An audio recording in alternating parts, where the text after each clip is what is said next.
טוב, נתחיל. ערב טוב, שלום לכולם. אני כנרת תמיר, ואני מדריכה בחברת מסעות. אני מדריכה בחול מזה 13 שנים, וגם מורת דרך בארץ. בהשכלתי אני יועצת ארגונית וסוציולוגית, והאהבה שלי לטיולים הובילה אותי להמשיך בלימודים ולעשות דוקטורט בגיאוגרפיה. בקיץ הקרוב יש למסעות טיולי קרוז משפחתיים לאירופה הקלאסית, לאיי יוון, וגם טיולי משפחות יבשתיים להרבה יעדים מעניינים. הצוות של מסעות בונה את כל מסלולי המשפחות באופן כזה שהטיול יהיה מאוזן, מעניין, ישלב גם אטרקציות, גם הסברים, גם על האתרים שאנחנו נראה, ההיסטוריה שלהם, הגיאוגרפיה שלהם, איך הגיאוגרפיה השפיעה על החברה, איך החברה השפיעה. והיום אני אספר על אחד המסלולים שאני הכי אוהבת להדריך בו, ולחזור אליו שוב ושוב, והוא תמיד מרתק אותי, והוא צפון איטליה. ואני יודעת שנרשמו פה בזום אנשים שנרשמו לאחד מטיולי צפון איטליה של חברת מסעות, שיש לנו הקיץ, ויש פה גם נוסעים ותיקים שהם מתעניינים בטיולים הבאים שלנו, וגם נוסעים חדשים.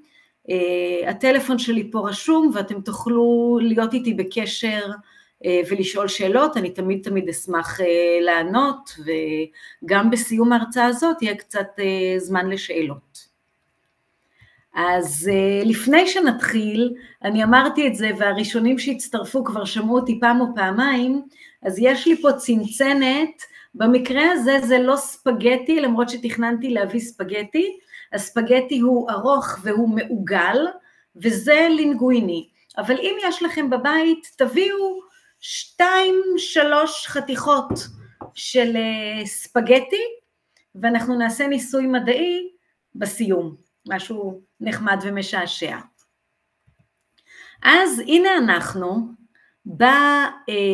במגף האיטלקי, אני אפעיל את סמן הלייזר, הנה, אני מקווה שאתם רואים עכשיו את הלייזר, אז זו איטליה, ארץ המגף. איטליה גובלת בצרפת, שוויץ, אוסטריה וסלובניה, אלה הגבולות היבשתיים שלה, יש לה 2 איים מאוד גדולים, יש לה יותר מ2 איים, אבל 2 גדולים שהם סרדיניה וסיציליה, ויש לה אפילו בתוך רומא מדינה קטנה שהיא הוותיקן. איטליה המודרנית שאנחנו מכירים היא מדינה צעירה יחסית במונחים של אירופה. היא הפכה למדינת לאום ב-1861 בעקבות תהליך איחוד איטליה. ועד אז היא הייתה מורכבת מנסיכויות וממלכות קטנות, מדינות קטנות, כמו שאפשר לראות במפה הזו, משנת, ממש מפה מאוד אבסטרקטית, משנת 1859, ככה נראתה איטליה לפני כן, ועוד קודם לכן היא הייתה חלק מהאימפריה הרומית. בטיול שלנו אנחנו נבקר בערים ועיירות שבהם אנחנו נראה ונלמד דרך האדריכלות והנוף והאוכל את התרבות ואת ההיסטוריה שלה. בטיול הזה אנחנו מתמקדים בצפון איטליה כאן, בעיקר בחבל ונטו, שהוא כולל את ונציה פה במזרח ומגיע עד אוסטריה בחלק הצפוני שלו, ואנחנו כמעט נגיע לשם ביום שאנחנו בערי הדולומיטים. אז אני אציג עכשיו את תוכנית הטיול של 4 הטיולים שלנו הקיץ. הטיסות הן טיסות ישירות לוורונה, שבסביבתה גם נמצא המלון. זה טיול כוכב ואין בו צורך לעבור ממלון למלון, אין צורך לארוז כל פעם את המזוודות, ופה נמצאת התוכנית של הטיול שלנו שהיא יכולה טיפה להשתנות מבחינת סדר הימים, או פעילות כזאת או אחרת שיכולה לזוז במיקום שלה ליום אחר, אבל בעיקרון התוכנית הזאת מחייבת והיא כוללת את כל האתרים שאנחנו נבקר בהם. הטיול הזה משלב, כמו שאתם רואים, אטרקציות ופעילות, הוא משלב טיולים עירוניים, טיולי טבע ונוף, בילוי משפחתי עם מי שתבוא איתו לטיול, וכמובן הזדמנות לנוער ולילדים להכיר חברים נוספים, ולבלות איתם בחלק הגדול מהזמן, בין אם זה באוטובוס, ובין אם זה בפארקים, ובין אם זה בארוחות המשותפות שיהיו לנו. אז אנחנו נעבור על האתרים המעניינים ונדבר עליהם. בעיקרון יש לנו ביום אחד את פארק החבלים, הפארקים פה סימנתי אותם בסגול, יש לנו 4 פארקים, אז ביום מספר 2 לצורך העניין, יש פארק חבלים וסדנת פיצה וביקור בשתי העיירות, סירימיונה ובורגטו, יש לנו את יום ונציה, יום מלא שאנחנו כל היום בוונציה, יש לנו יום שאנחנו בשני פארקים, פארק המים ופארק הסרטים ובמופע אבירים, יום בדולומיטים עם ארוחת ערב משותפת שאנחנו מקבלים מחברת מסעות, ויום של פארק גרדלנד שבבוקר אנחנו נקפוץ ונראה ונבקר גם במוזיאון המכוניות. יום שלם נוסף אנחנו נקדיש לאזור צפון אגם גרדה, תכף אני אראה את זה בשקפים הבאים, ויום שלם בעיר ורונה. אני רואה שטעיתי פה וכתבתי את מוזיאון המכוניות פעמיים, זה צריך להיות פעם אחת, עכשיו אני שמה לב, יתוקן. אוקיי, אז אנחנו מתחילים מוונציה. ונציה, מלכת הים האדריאטי, נקראת השלווה, לסרניסימה, בזכות זה שהיה בה שלטון יציב של 1100 שנים, משנת 600 לספירה, עד שנפוליאון כבש אותה בערך ב-1800. ונציה שוכנת על לגונה רדודה וביצתית, ומבחינה טופוגרפית זה לא הדבר הכי הגיוני להקים שם עיר. כשאנחנו מגיעים עם הקבוצה לוונציה, אני ושאר המדריכים, אנחנו מדברים על זה, וכולם מתעניינים, ילדים, נוער, מבוגרים, כולם סקרנים לשמוע ולהבין מה הוביל אנשים לבוא ולהתיישב, ומה הוביל אותם לבחירה המוזרה הזאת, להתחיל חיים מחדש במקום שהוא כל כך לא אטרקטיבי מבחינה טופוגרפית. וכבר בנסיעה לוונציה, כשאנחנו נוסעים על גשר החירות, גשר עצום שאורכו יותר מ3 קילומטר, הוא הגשר שמחבר בעצם בין היבשה, בין היבשת לבין ונציה. כבר בגשר אנחנו רואים איים קטנטנים כאלה בגובה, בקו 0, ואנחנו כבר אז מספרים את הסיפור של התחלה של ונציה.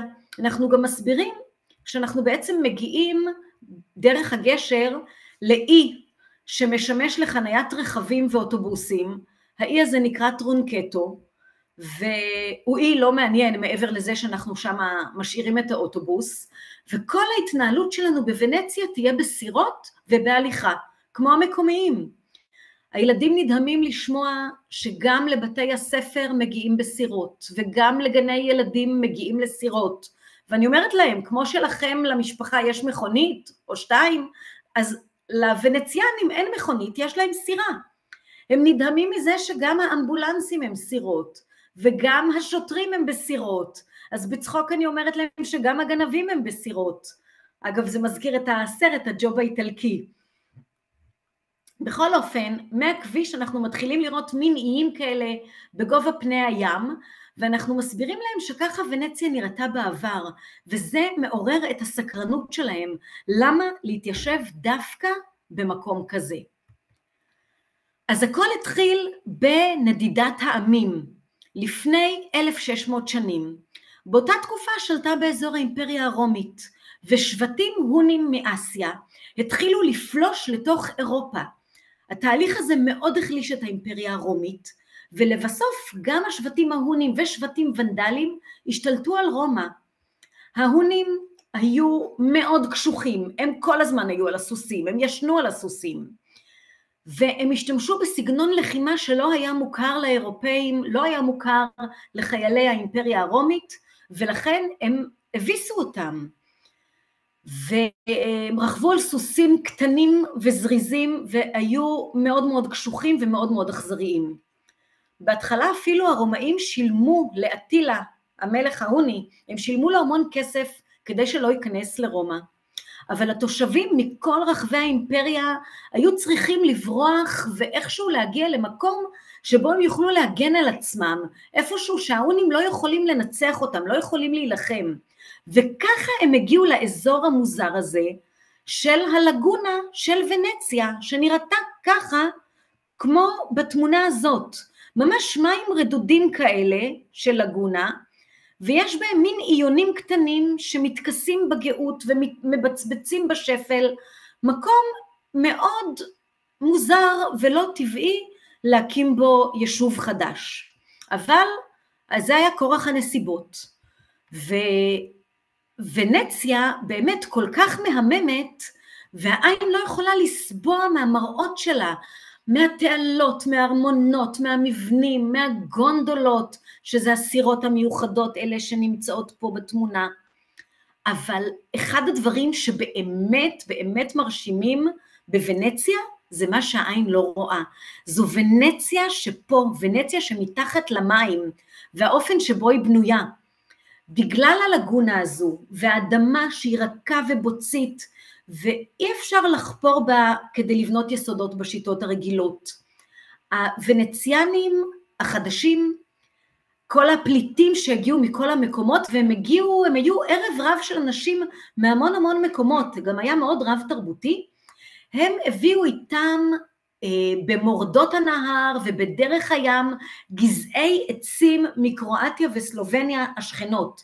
אם יש כאן חבר'ה בתנועות הנוער, בצופים, אז הסנדות שלכם, אז תדמיינו סנדות אבל הרבה יותר רחבות, והם התחילו לתקוע את הסנדות האלה שקוראים להם קלונסאות, התחילו לתקוע אותם באדמה, בעומק, זה חדר את השכבה הרכה, ממש שכבה חרסתית כזאת של חימר מאוד מאוד רך, נעצו אותם באדמה לעומק של 5 מטר, עד שהם הגיעו לעומק של חימר, של אדמת חימר יותר קשיחה.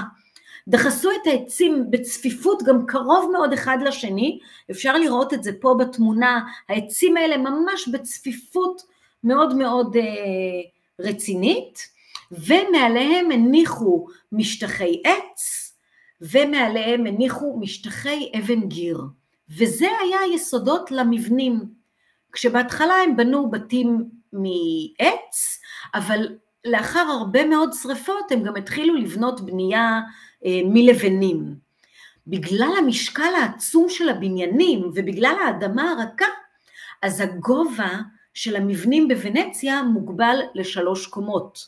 זה כבר גם מזכיר לנו את הנושא הנוסף של שקיעתה של ונציה, משהו שעליו אתם תדברו בטיול.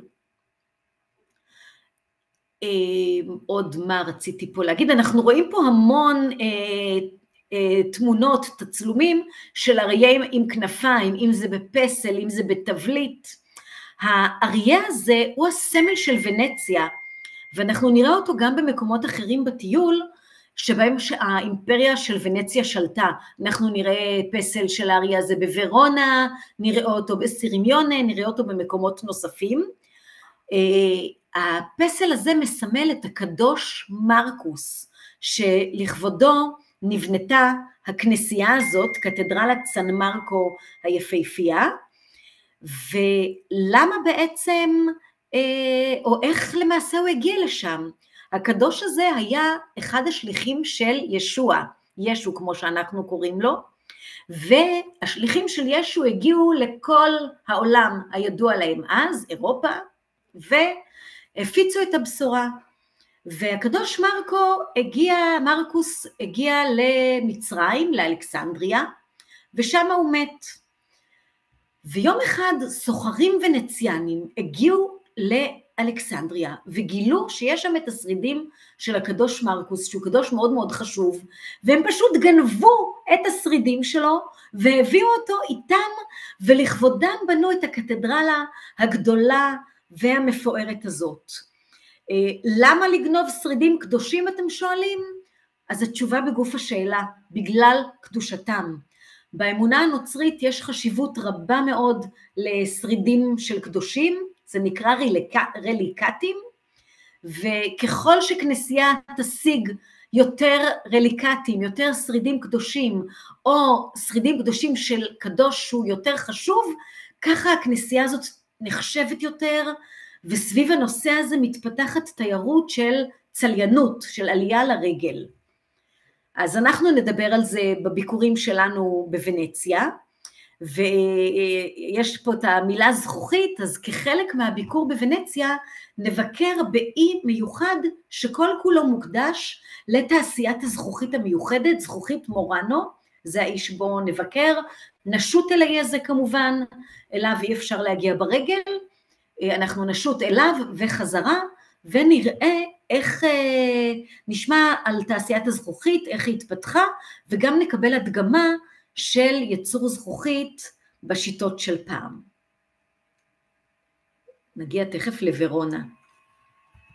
הגענו לוורונה. יש לנו כאן מפה של העיר ורונה בתקופה הרומית. זאת עיר רומית, ואפשר לראות במפה את מתווה הרחובות שהוא שתי וערב. כך בנו בתקופה הרומית את הערים, גם אצלנו העיר העתיקה יש לה את הרחוב הראשי הקרדו, הרחוב שחוצה הדקומנוס, זה קורה גם בבית שאן עם שינויים קלים בגלל הטופוגרפיה השונה של בית שאן, אבל ערים רומיות נבנו באותה שיטה. זו עיר שנוסדה בערך בשנת 500 לפני הספירה, והיא מוגנת, תסתכלו פה במפה, היא מוגנת משלושה כיוונים על ידי נהר הדיג'ה, והיא נמצאת על צומת דרכים משמעותית שמחברת את צפון אירופה עם איטליה, והמיקום המיוחד הזה של ורונה עד היום תורם לה, לשגשוג שלה, לכלכלה שלה. זו עיר מאוד גדולה, מאוד תיירותית, גם כי מאוד יפה, יש בשדה תעופה שבו אנחנו גם ננחת עם הטיולים שלנו. במאות ה-13-14 מי ששלטו על העיר היו בני משפחת סקליג'רי, ואנחנו נראה את המבנים שהם בנו, כולל הגשר הזה, הגשר שאני צועדת עליו, הנה הגשר שמוביל למצודה שלהם, אנחנו נראה את המבנים שהם בנו, נשמע על ההיסטוריה שלהם, וגם נראה את הארנה, האמפיתיאטרון של ורונה, שבו נערכו קרבות גלדיאטורים, ואפילו מופעים של קרבות ימיים. אפשר לראות שהארנה הזאת, הקולוסיאום, נמצאת פה כבר כמובן בתקופה הרומית, שאז הוא נבנה. אגם גרדה, היפהפה. אגם גרדה הוא נקודה מאוד משמעותית בטיול שלנו. סביב האגם הזה נמצאות רוב האטרקציות שבהם נהיה, גרדלנד ופארק המים והסרטים נמצאים פה באזור הזה הדרומי, וגם נמצאות סביב האגם עיירות מקסימות שנבקר בהם, שכל עיירה שונה מאחרת בהתאם למיקום שלה על האגם. אז אנחנו בצפון אגם גרדה נבקר בריבה דל גרדה, באזור הזה, הנה היא פה נמצאת ממש בקצה, בקודקוד הצפוני של האגם, ומריבה דל גרדה אנחנו בשייט נשוט למערב האגם, לעיירה שנקראת לימונה, הנה, אז לימונה כמו השם שלה, היא נחשבת לקו הצפוני ביותר בכדור הארץ, שניתן לגדל בו לימונים, ואכן זאת עיירה שהתפרנסה בעבר, בעיקר מדייג וחקלאות של לימונים כמובן וזיתים, והיום כמובן הענף העיקרי שלהם הוא תיירות. כשתגיעו ותראו איזו פנינה מקסימה היא, אז גם תבינו למה. מלימונה אנחנו נשוט מזרחה לצד המזרחי של האגם לעיירה שנקראת מלצ'זינה, הנה היא כאן, אז אנחנו כבר באגם גרדה שטנו מצפון למערב וממערב למזרח, יהיה לנו עוד איזשהו שייט קטן בדרום, וזה מביא אותנו באמת באחד הימים האחרים, כשנגיע לדרום אגם גרדה, נבקר בסירימיונה, ששם תאכלו גלידה, או יותר נכון להגיד, גם שם תאכלו גלידה, או יותר נכון להגיד ג'לאטו. אז אם תסתכלו בתמונה הזו של סירימיונה, יש פה שיני חומה. השיניים האלה אולי מוכרות לכם מהשקופית של ורונה, אני אראה אותה רגע שוב. אתם רואים את השיניים האלה על הגשר?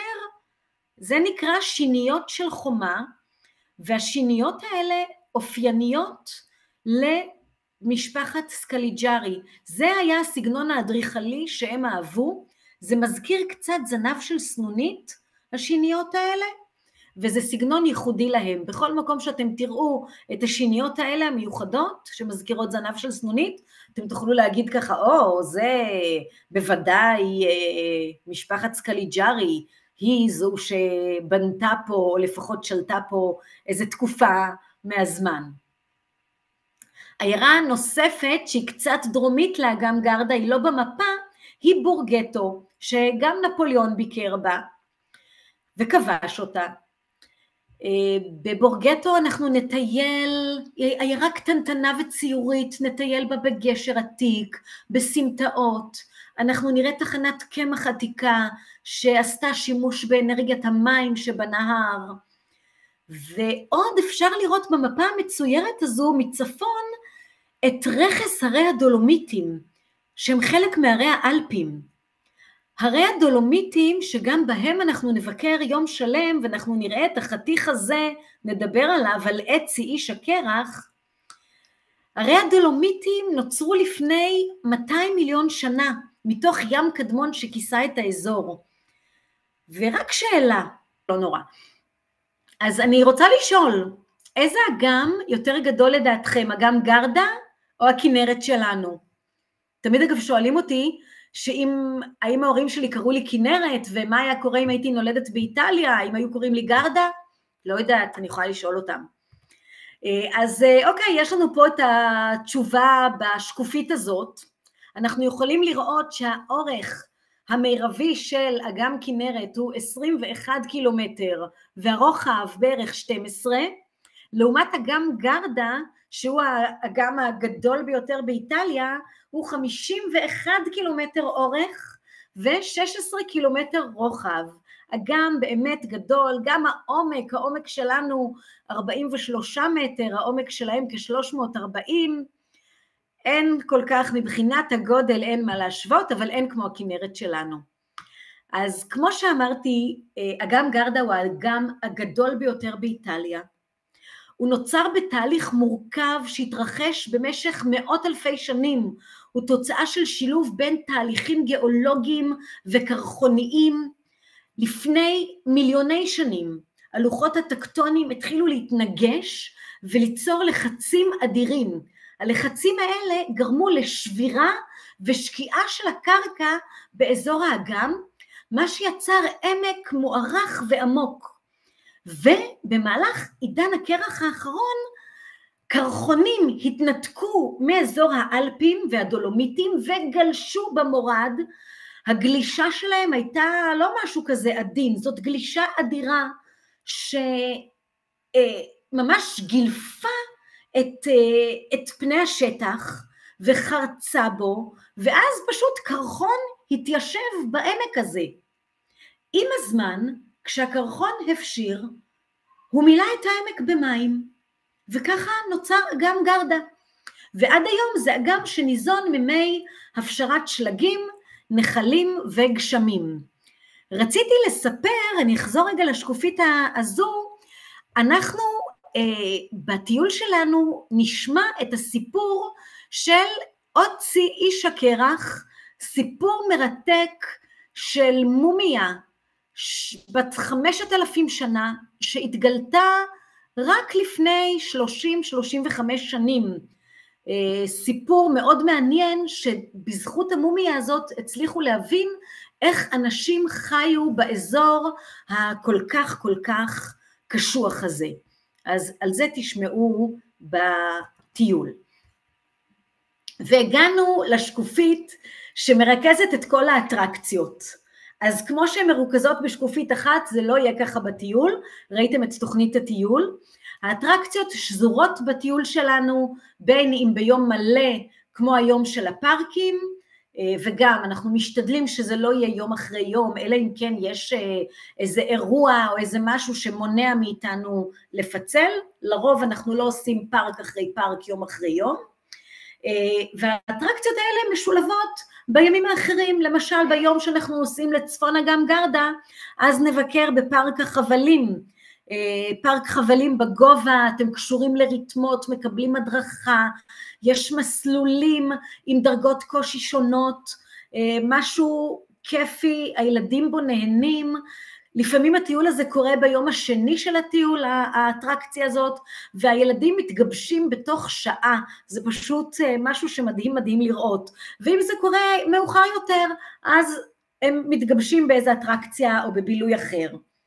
יש לנו את פארק המים ופארק הסרטים פה למטה בצד ימין התמונות, שזה שני פארקים מחוברים עם רכבות הרים אדירות, ואנחנו בדרך כלל מתחילים בפארק המים, ואז, או בפארק הסרטים, סליחה, ואז כשנהיה מדי חם, אנחנו הולכים לפארק המים, יש כאלה שאוהבים מההתחלה להישאר בפארק אחד או אחר, מה שהחבר'ה הצעירים בוחרים, זה מה שאנחנו עושים.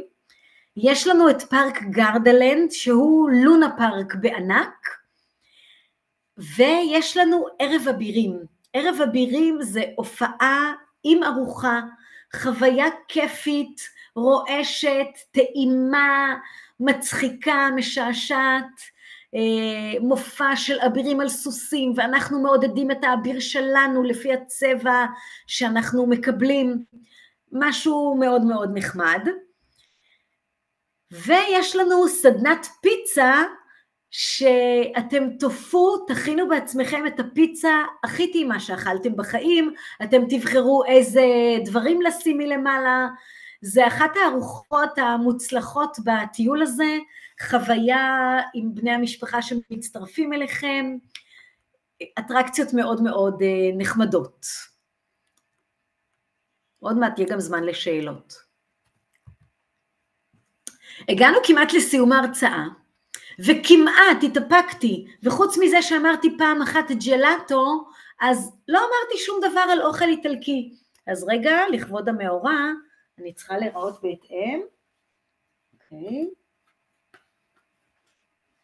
אוקיי, אז איטליה, יש בה הכל, אגמים ונוף ואדריכלות והיסטוריה ואופנה וכדורגל וכל כך הרבה דברים, וכמובן גם אוכל. אבל יש לי שאלה, יש פה הרבה שאלות שכתבתי, לא על כולם נענה היום. למה האיטלקים כועסים פתאום על אסטוניה? הם גם בכלל לא גובלים באסטוניה. מה לאיטלקים ולאסטונים? מישהו רוצה לנחש? אולי מישהו רוצה להדליק לשנייה את הרמקול ולהגיד? יש פה מתנדבים שרוצים לספר. השיר על האירוויזיון, נכון. האסטונים צחקו על האיטלקים. נכון, אז השיר האסטוני, מי אמורה, טנננה, מקיאטו קפוצ'ינו, וזה, אני לא אשיר, השיר החמוד והמדליק הזה הרגיז את האיטלקים, כי עבור איטלקים, זה שיר על קפה, עבור איטלקים הקפה זה משהו כמעט קדוש, והשיר האסטוני על איטלקי, על הקפה, הרגיז אותם, כאילו שהם לוקחים נכסי תרבות איטלקיים וצוחקים עליהם. עכשיו, אני אמרתי, שאלתי שאלה בתחילת ההרצאה, האם אפשר לשבור פסטה לשני חלקים? יש לכם פסטות? לא סתם פסטה, ספגטי התכוונתי. יש לכם ספגטי? מישהו יש לו ספגטי ורוצה להשתתף איתי? אז אני אעשה את הניסוי הזה פה, אני מקווה שאתם רואים, אני פה מול המצלמה, ואני לוקחת את הספגטי הזה, במקרה שלי זה לנגוויני, הוא מאורך ולא עגול, ואני רוצה לשבור אותו לשתי חתיכות, הן לא צריכות להיות חתיכות שוות, אז איך אני שוברים משהו, אני מכופפת, אוי, הצלחתי, כי זה לא ספגטי, אלא לינגוויני. שובר, אופס, ראיתם? אז כשאני מנסה לשבור את הספגטי לשני חלקים, אז הוא נשבר לי יותר, פשוט עוד שתי חתיכות, אוי, המון. עכשיו כל השולחן מחשב שלי מלא בחתיכות קטנטנות שנשברו גם. קודם עשיתי את זה בצורה כל כך מדעית, אז הניסוי לא הצליח לי להראות לכם שזה לא מצליח. אז למה ספגטי אי אפשר לשבור אותו לשני חלקים? תצטרכו להצטרף לטיול שלנו ולשאול את המדריכים, אוקיי? או לשאול אותם מה השיטה שכן אפשר לעשות את זה ומה ההסבר. אז חברים, תודה רבה על ההקשבה.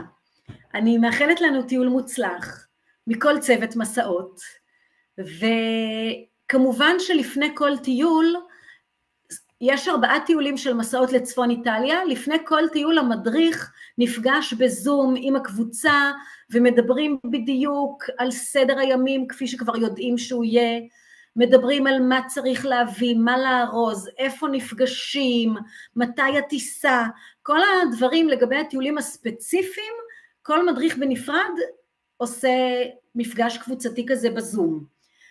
וכרגע אם למישהו יש שאלות, אני אשמח להקשיב, ואם אני יודעת התשובה אני אשמח גם לענות. מוזמנים. אני אסגור את השיתוף ואז אני אראה את כולכם.